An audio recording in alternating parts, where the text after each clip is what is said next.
Self-destruction. One day I was headed for corruption, trying to forget my past with just that one more blast. I used to walk around numb, feeling so sprung. Crack cocaine, that's how it one day begun.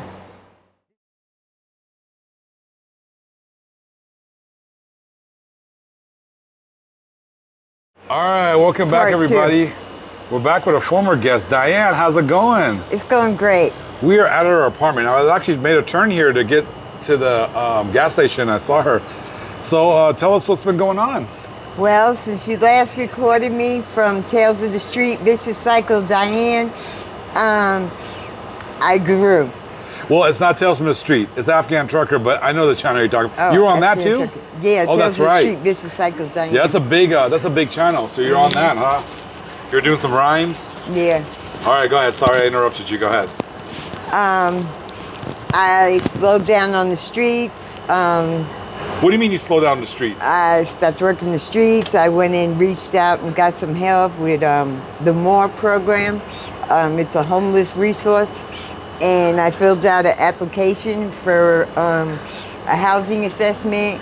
And now I got my own apartment, and then I'm enjoying it for the first time in my 58 years. I got my own place, my own keys, my own cat. Wow, 58 years. Do you want to go in the room because it's so? Sure, this is my apartment. Hot out here. This is my apartment. This is your own apartment, huh? Yeah. It's very clean. And I'm proud of it. Well, I'm proud of you. Thank you. Go have a seat, and I could just interview you in here. Okay. Go ahead. I'm going blind now. Okay, let me see. Your eye, okay. Yeah, they're going to remove my right eye in 2 days. I'm still doing my poetry. I still haven't got anybody to help me get it out there, which I was hoping for. Can you turn that down a little bit? Which I was hoping for. Somebody reach out and touch me and show me how to get my poetry out there. No, I do poetry. I got a book that I'm writing. Are you? Yeah. I want to share some of that poetry, but yeah, go ahead. Sure. My boyfriend's on hospice right now. He went into cardiac arrest. I've been with him 18 years. Yeah. And just keep him in your prayers. His name is Johnny Fair. We'll keep him in our prayers. So this is a one bedroom or what? Yeah, look at my bathroom. I put a shelf up there. Oh, very nice. This is all you, huh? Yeah, the only man I got now is that one right there. Which is this guy? Let me see. My little spoiled brat.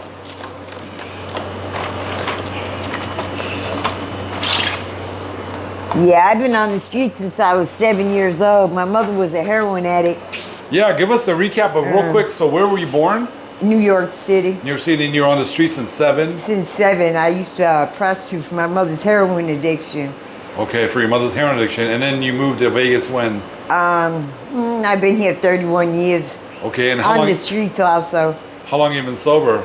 I've been sober for 3 months now. Congratulations. What finally made you do it?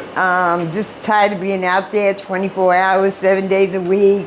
Yeah. Tired of the vicious cycle of going to jail, waking up with nothing, making hundreds of dollars in a day and just having nothing to eat when I woke up or nowhere to sleep, sleeping in other people's houses and couches and floors.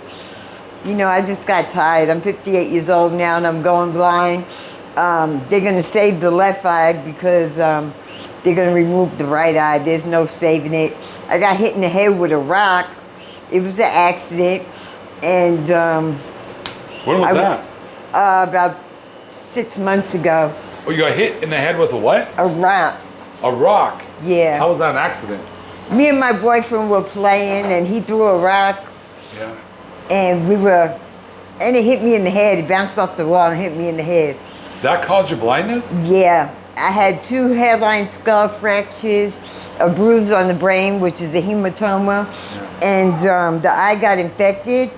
And by getting infected, it caused blindness. Oh, I'm so And now sorry. the eye is dead. Where'd you get hit in the head? Can you show me? Right here in the temple. Wow. That caused the infection. If you would have got it taken care of, you think your eye would have been saved? No. No. Because it separated the retina from the eye. Oh, got it. All right, and then what was the organization that helped you get on your feet again? The MORE program. How do you spell that? MORE. M-O-R-E. Yeah, they great. came in the alley with a sheriff. They always it's a white van. It always travels with a sheriff behind it, like the marshals. Yeah. You know, to protect them, because most of the people they deal with are homeless people or, you know, mental health people. So it's for their protection. Anyway, the social worker made me fill out a housing assessment, and within a month I got my own place. You had a social worker? Yeah, I have a social worker now. Her name is Inez. How'd you get a social worker? Because of your age? It comes with the program. That is awesome. It's part of Help with Southern Nevada. Help with Southern Nevada. I've heard that name a lot. Shout out to your social worker. Yeah, That's great. yeah, she's really working with me. She got me this place. I was across the street by the U-Haul. That was temporary emergency housing, and then they put me in here within 2 weeks. Okay, and then you said you're off all drugs? Yeah. It's a Congratulations. self-sufficient program. They pay all your utilities, all your rent, but you have to do the step. You know, you got to do the footwork. You got to keep in touch with your social worker. Yeah. She comes for home visits. They help me get back on my Social Security. They're going to help me with everything, doctor's appointments, all that. They make it possible for me to get to my doctor's appointments and back, but I have to do the footwork on making the appointments, of course. And then, you know, if once I get back my ID and my Social Security gets going, then, you know, gradually you pay your own rent. Okay. It's a self-sufficient program. But if you're not ready in 90 days, then they can extend it as long as you're doing what you're supposed to be doing. And it's a great program. Yeah. It You have really to be clean is. to be in the program? I don't know about that Okay. part. How can someone, say someone's watching this and they live in the Vegas area, who do you contact? 702-229-MORE, M-O-R-E. That's the phone number. That's And great. you let them know your situation. You're homeless, you're on the streets, and you need help. Okay. And you need to do a housing assessment. Sometimes they go case by case basis. Yeah. You know, depends how serious your situation is. If you have disabilities, if you're a VA, you know, everything depends on you Okay. and how serious you are about getting your life together. They'll put you in one of their programs, which one they feel you're capable that you can do. What would you tell someone that's struggling right now, but they have a hope that they can get clean, or what? How would you- Anything's possible. I've been a drug addict all my life. I mean, I'm not gonna lie, I get temptation. Sometimes I backslide, but I do the footwork. You know, you gotta do the footwork. You can't just lay back and wait for somebody to come to you. And if they do, take that opportunity and get your life together. I'm 58 years old, and this is the first apartment that I could say I have my own keys. It's not a motel room where I got to go out there and sell my ass, you know, every day to pay the rent, or I get thrown out. I'm not sleeping on nobody's couch where they could lock me out or use my body for sex just to have a roof over my head. You know, it feels so good. So good. Amazing. And it's worth it. You said something about temptation. How do you, when you do have that temptation, what do you do? Sometimes I backslide, Okay. but I catch myself. I come home and I say, hey, do I really want to give all this up for this? Do I really want to go back where I came from? No. I cut everybody out of my life. Okay. All the street people. I'm not better than them. I'll never be better than them because we're all God's children. But sometimes you gotta change the people you surround yourself with, the places you hang out, and the things you do. It's not easy by no means, but we can do it. If All you right. really want life and not just exist, you can do it. All right, Diane, I got to hear some of your poems now. Okay. Self-destruction. One day I was headed for corruption, trying to forget my past with just that one more blast. I used to walk around numb, feeling so sprung. Crack cocaine is how it one day begun. The CPS and the coroner came and took my firstborn son. One day I walked around track and I ran into crack. My whole world went so astray. Even though I hated it that way, I smoked crack every day. I had no time to play. Eventually it was breakfast, lunch, and dinner as I watched and allowed my body getting thinner as I lived as a sinner. As I one day saw and watched the police make a U-turn, I felt my skin burn. Damn, the pipe was hot, but never had enough to stop or drop. When I walk these streets, my pockets always have a leak. If I don't have a hit, people don't let me sit. They throw a fit. Unless I got more dope to be lit. But if I don't, out the door, they're going to tell you to get. We watched too many bullets fly and a lot of friends die because chasing a high. Times you get so high you can't even cry. You take one more hit to ease your pain. But eventually the paranoia and the problems they drive you insane. As you walk up and down, always with a frown, wishing for strength to turn your life around. We're so very sorry for the times we caused so much pain because to us living dangerous take as a game. Hurting our loved ones shows a shame. All because one day we chose to smoke crack cocaine. Beautiful. Hey, I hope that takes you someplace. You got another one in a few minutes? Sure. All right, before we do that, you said something about in your poem about CPS. I know you talked about this. You were in the system as well with your children? I was in the system as a child, yes. You were system. What was your experiences in the system? Since I was 9 years old, my mom threw me up the third floor balcony in Co-op City in New York, in the Bronx, because she couldn't get a heroin shot because I was screaming, yelling on the balcony. My teeth were infected. I had a real bad infection from eating out of garbage and just junk. And she couldn't get the needle in her arm. She missed her shot and just flipped me over the balcony and broke my back. Then you went to the system. Yeah, she died. She got killed when I was 16. How'd you feel about that? I felt like I would never let nobody in life ever hurt me the way I let my mama hurt me, but I made that up. Cause yeah, I made that shit up because all the relationships I've been in, somehow like I attract. It's like a magnet where I attract these men that are so weird. Like they're so nice in the beginning and then they just want to get abusive and hit me. And so right now I'm at the point in my life where I've been in a relationship 18 years and he loves me, but he doesn't know how to love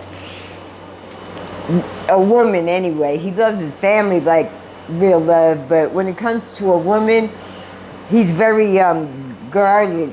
He was very abusive when I first got with him, but he's changed a lot because I stood by him and I had belief in God that he would change his heart, and he did. And the day after I told him that we got our own place, finally, he went into cardiac arrest. Right now he's in a nursing home. His name is Johnny Farrer. And I'm standing by him, I'm waiting for him. I'm hoping that he can move again. Right now, he's on a feeding tube and a trach in his neck and he can't talk, he can't move. And he's been like that for a month and a half. But last night I called and the nurse told me that he's starting to move, but he's not walking or talking yet. I'm so sorry. It's okay, but we gotta think back to what we do to people in our lives. Because believe it or not, I hate to say it, but it's real. Everything you do to people and the way you treat people will come back to you in your life. Maybe not the same day or the same way, but you're gonna pay for hurting people in life. You can't keep hurting God's children and expect not to get the same results in return. So true. Who do you think you hurt in the past that you want to ask for forgiveness? I hurt my family. Okay. You know. You made peace with them? My kids, I reached out to them, but they just don't understand why I gave them up for adoption. I didn't give them up for adoption because they were born on drugs. No, they wasn't. I gave them up for adoption because I wanted them to have a chance in life, the chance that I didn't get. I was living on the street. I didn't know no other life at the time. I wasn't ready to settle down. Why bring a child, an innocent child, a creation of you, into this world to go through that, something that you suffering from? Why would you do that? Real love is doing whatever is best for that child. Give that child a chance in life. And if it takes giving it up, that's real love, to have a better life. How are they doing now? Oh, they're doing great. My youngest daughter wants to come out here. But it's weird because when they say the apple don't fall far from the tree, that's really weird because my youngest daughter's a stripper. Is she in Vegas? And I didn't even raise her. Vegas? No, she's in Springfield, Missouri. And my other one's a gangbanger. A gangbanger? Where? Yeah, I met her out here. It was so weird. About 8 months ago, I was at the Budget Suites on Charleston. I'm going down the stairs, and this girl with 4 kids is coming up the stairs, and she looks over at me from the other stairway, and she says, Luce. That's my real name. I said, yeah. She says, don't you know me? I said, from where? She said, think about it. I said, well, you know my real name, so it got to be from prison. She said, no, think again. I said, I really don't know, but you look familiar. She said, I'm your daughter, Noelle. Man, I met my daughter for the first time in my life. I knew her on Facebook, but I never met her since she was 1 year old. Wow. And she said, to be honest with you, you can't be in my life. I was doing drugs at the time. I was on crack. She said she had my 4 grandkids next to her. And it broke me when she said, I can't have you in my life right now. But if you ever want to change your life, I'll accept you, Mom. She said, but I can't have you in my life and my children's life right now because of your lifestyle. I said, I understand. It hurt. I cried. But I understood. You understood. All right. And here I am. Well, and I hope she sees this. I hope she does too. And well, if you do, I love you. And here I am. What's your message to all your children? To all my kids, that I love them and I never stopped loving them. And I'm sorry if I hurt them in any way. Do you have a Facebook or a Instagram? What is it? I got so many Facebooks. It's Luz Rios. L-U-Z, last name R-I-O-S. I got so many pages. But one of them you're active on, huh? How about this? How about you grab your little kitty? I don't even have a phone at this point in time. You grabbed your little kitty and you do a poem outside in the sun. Okay. All right. Go ahead. She's walking in my footsteps. It's so very plain to see. She says when she grows up, she wants to be just like me. It's a scary feeling, but one that brings me pride. And it makes me pause and ponder my heart and what's inside. Do I really want my child to be like me all the time? Could I be proud to tell folks that that's a child of mine? Or would it bring me heartbreak if them wishes did come true? Mommy, when I grow up, I want to be just like you. Would I have to shed some tears and bow my head in shame if what I am today my child soon became? Lord, make me the kind of lady the light the world could see. So I could be so very proud if my child became just like me. Awesome, awesome. Thank you. All right, well, thank you so much. Congratulations on your apartment. It's my girl. Well, thank you so much. I'll check up on you again. That's my girl. That's my baby. Makes you happy, Thank you, yeah. All right, God bless you. Thank you. God bless you. Take care.